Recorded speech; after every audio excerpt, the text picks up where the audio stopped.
What is up, everybody? It is me, DevilNeverCry, and boy do I have a doozy of a story for you in regards to Resident Evil 3 Remake.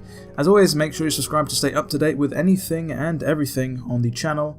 You guys absolutely smashed it with the support for the previous Resident Evil video, so we are back again today with some interesting news, or interesting conversation starter, I guess you could say. Many of you have probably already heard, but long story short, Nemesis in Resident Evil 3 Remake is going to be able to bust into save rooms like the goddamn Kool-Aid Man. So this has caused a bit of panic and anxiety in the public that are waiting for this game. You know, the sole places of respite in Raccoon City have been torn asunder by the terror that is Nemesis, which has kind of caused Capcom to strangely put out a swift reply, I guess, to kind of quash some of the rumors. Essentially, they've stated that there are save rooms which aren't necessarily safe. Boiling it down, not all of the rooms you're going to be able to save in are going to be safe rooms, so to speak. Essentially meaning there'll probably be typewriters you can find in certain places which won't be safe to use, I guess, or you can use them at your own risk. So that means I'd imagine there's going to be a typewriter in a room and there's going to be enemies, and if you want to use the typewriter, you're going to have to get rid of those enemies, or you got to be careful because Nemesis could probably come in at any moment. But they have said that there will be save rooms which are safe, which you will be able to rest in, much to the elation of many Resident Evil fans, myself included. I mean, I understand why they've made this change.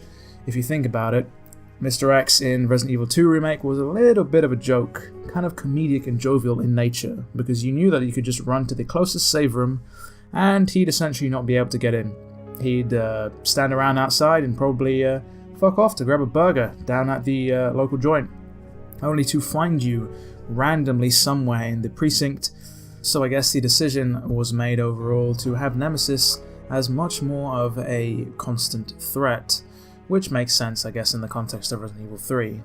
There are a few other tidbits, though, that I do want to catch up on in terms of this interview, so let's just dive right into some of them. First of all, they have reconfirmed that Nemesis will be dropping rare items for you to pick up whenever you down him, which is pretty cool. It was kind of talked about in the last wave of sort of footage and news that came out, but Capcom themselves have reaffirmed that he will be dropping items, which is cool. Again, in Resident Evil 2 Remake, there wasn't much of an incentive to down MR.X. He just kind of plopped down on his knees for 30 seconds or so, gave a little bit of a breather, and then came back and continued his chase. Whereas here, I believe it's going to be weapon parts that he dropped, and I'd imagine it's probably going to be the same in the remake. It is state rare items, kind of keeping it vague, but I guess if you've played the original, you know exactly what he should be dropping. Capcom also go on to confirm that the perfect dodge will kind of be context sensitive, in that a perfect dodge will give you different animations based on which kind of enemy you're facing and what sort of attack that they throw out. One of the examples that they gave was Nemesis and his good old tentacle attack. That apparently will have a unique animation if you manage to dodge it just right. Again, this is a pretty cool feature. It kind of gives you an incentive to mess around, get the timings down, and sort of see what animations you can pull off against certain enemies. Heck, it might be the most efficient to go for the perfect dodge against specific enemies, or maybe it might not be. Perhaps it's better off to just go for the standard dodge and finish them off that way. It remains to be seen, I guess. They also go on to state that whilst obviously Nemesis is supposed to be this constant threat, there'll be certain areas in the game which are supposed to be kinder to the player and will give you a reason as to why Nemesis won't be able to follow you to a specific location. But again, they reiterate one of the main goals of this remake was to actually make him much more of a consistent threat than MR.X in Resident Evil 2 Remake. They do go on to state, though, that they have designed his AI in a way that it's not actually supposed to be truly relentless.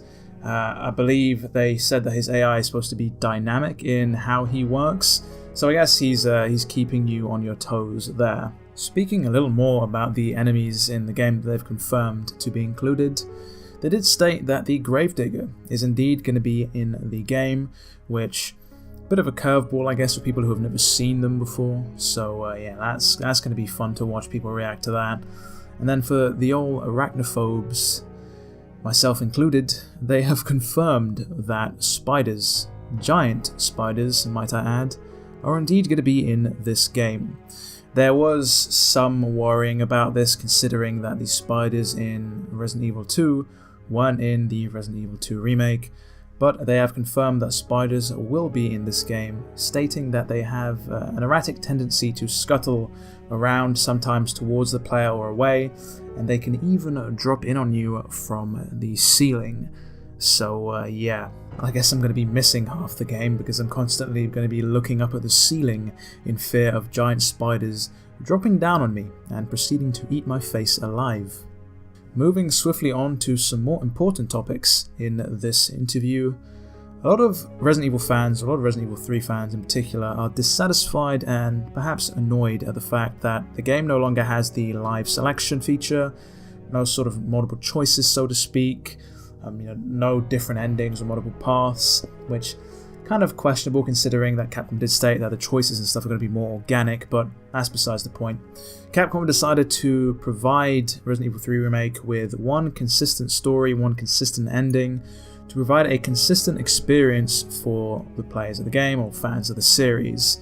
They did state though that the story is going to have a lot more depth, characters are going to be fleshed out, the story is going to be fleshed out, there's going to be a lot more things mentioned in this game that weren't mentioned in the original Resident Evil 3. It is a bold choice to make because you do risk alienating some fans, but to counteract this, Capcom have stated that they provided a lot more optional content and a lot more side stories for players to go off and explore in their own time. And this is where it sort of ties into some of the other features they mentioned in this interview. First of which, Raccoon City is said to be the biggest it's ever been, the biggest sort of interpretation of it ever seen in any of the Resident Evil games. They've added lots more streets, lots more sort of buildings, stores, paths, multiple paths for you to take, multiple optional areas for you to explore. They said it's not open world, but it's definitely been expanded upon to give you a sense of scale that Raccoon City is an actual city.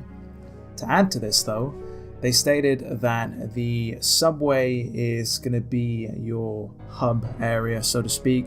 It's where you're going to be able to access all sort of different other areas of Raccoon City. And the big old doozy is the fact that fast travel is going to be included in a Resident Evil 3 remake. Yeah, you heard me right. Fast travel in a Resident Evil game. Interesting. I'd imagine that fast travel might not be available through the entirety of the game. Perhaps fast travel is only going to be done via the subway because it kind of makes sense logistically. You've got a subway system, it can access different areas of the game. It makes more logical sense rather than just hitting map on the menu and just clicking to where you want to go, if that makes sense. There is an in-story reason as to why Jill can go to certain places at a moment's notice. It's interesting because I fear this might take out some of the charm of Resident Evil, where you're taking a look at your map and you're trying to decide which routes to take, where specific enemies are, what enemies you weigh up thinking, are they worth the risk of going the shorter route? Perhaps there's safer enemies on another route, but it's much more longer. You've also got Nemesis to sort of think about.